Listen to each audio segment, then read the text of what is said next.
बेटी की परवरिश। जिंदगी किसी को किस मोड़ तक ला सकती है। एक दिन कविता अपने पति से कहती है, कौन है ये बच्ची, बताते क्यों नहीं, क्यों लेकर आए हो इसे यहाँ? कविता, ये मेरी बच्ची है। माँ पापा मेरी शादी शिवानी से करने के लिए मान नहीं रहे थे, लेकिन मैं उससे बहुत प्यार करता था। अब वो इस दुनिया में नहीं है, लेकिन सन्निका की जिम्मेदारी मेरी है। इसे मैं अपने पास ही रखूंगा। कविता ये देखकर सुनकर सन्न रह जाती है। कैसी बात कर रहे हैं आप? लोग क्या कहेंगे? मैं कैसे इस बच्चे के साथ जीवन चलाऊंगी?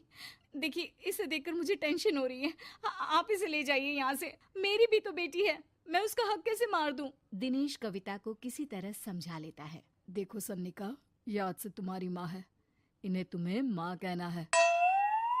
कविता को तो सन्निका को देखना भी गवारा नहीं है, फिर वो उसकी माँ कैसे बन पाती? और शायद दिनेश भी ये हकीकत जानता था। कुछ साल बाद देखिए, अब राधिका बड़ी हो गई है, उसके लिए किसी अच्छे घर का रिश्ता देखिए ना।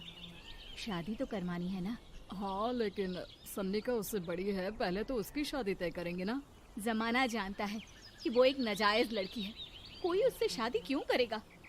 ऐसे भी आता है क्या उसे, जो कोई उसे अपने घर की बहू बनाएगा? तभी वहाँ सन्निका आ जाती है।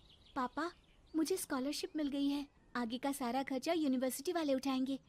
मैं कल ही वहाँ हॉस्टल में शिफ्ट हो रही हूँ। लो, सुना दिया ना फैसला। अरे अब क्यों शिफ्ट हो रही हो? पहले ही हो जाती शिफ्ट। दुनिया में यूं कालिक तो ना होती हमारी। क्या यार कविता, एक तो खुशी की बात है कि लड़की को कुछ आगे बढ़ने पढ़ने का मौका मिल रहा है, लेकिन नहीं, तुमको तो केवल ताना मारना ही आता है। जाकर देखो शिवानी क्या कर रही है। अरे हाँ, मैं शिवानी को दूध देना भूल गई, वो कैसे उठेगी? कविता को ये सुनकर गुस्सा आ जाता है। हाँ हाँ, अपनी किताबों से फुर्सत मिले तब ना। मेरी बेटी ना कुछ खाए ना कुछ पिए, यही तो चाहती हो तुम। सन्निका, जिसने कभी कविता से बात ही नहीं की थी, क्योंकि वो उसे हमेशा कोसती, वो वहाँ से बिना कुछ कहे निकल जाती है।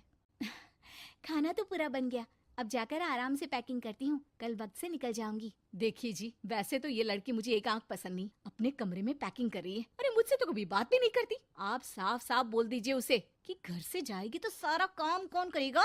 उसकी माँ।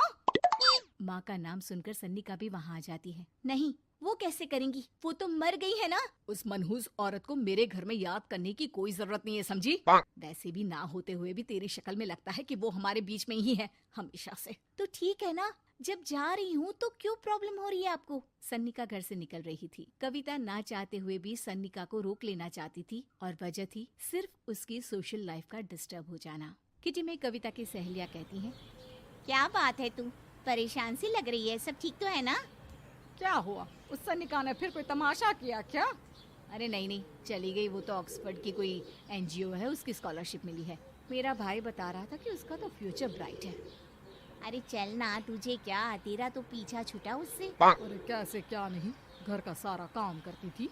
इसकी छोटी बेटी को भी तो उसी ने संभाला था, याद है?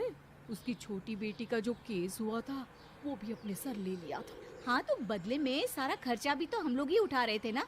और पता है, वो मुझसे बात भी नहीं करती, जैसे पता नहीं मैं ही उसके माँ के मरने के लिए जिम्मेदार हूँ। अरे खुद को क्यों दोष दे रही है?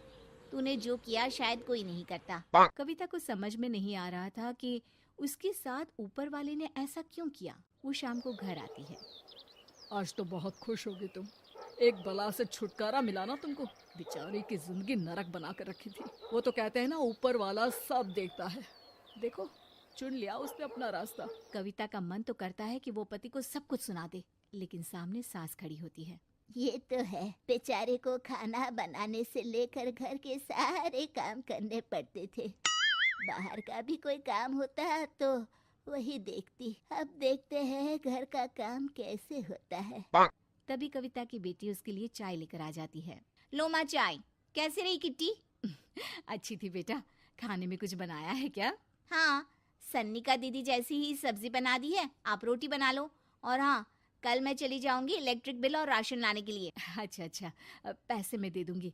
सन्नी का कार्ड दे गई है ना? हाँ माँ, एक कार्ड तो देकर गई है। अरे चोर नहीं थी वो, मेरे बेटे का ही खून है। पता नहीं कितना घमंड भरा है इसमें। अरे छोड़ो ना माँ, जिसको जो बनना था वो बन ही जाएगा। अच्छा माँ, कल चलना है उसके कॉलेज में, सभी पेरेंट्स को बुलाया गया है। अब कविता तो जाने से रही, तो हम ही साथ चलते हैं। हाँ बेटा, उस बिन माँ की बेटी का है ही कौन।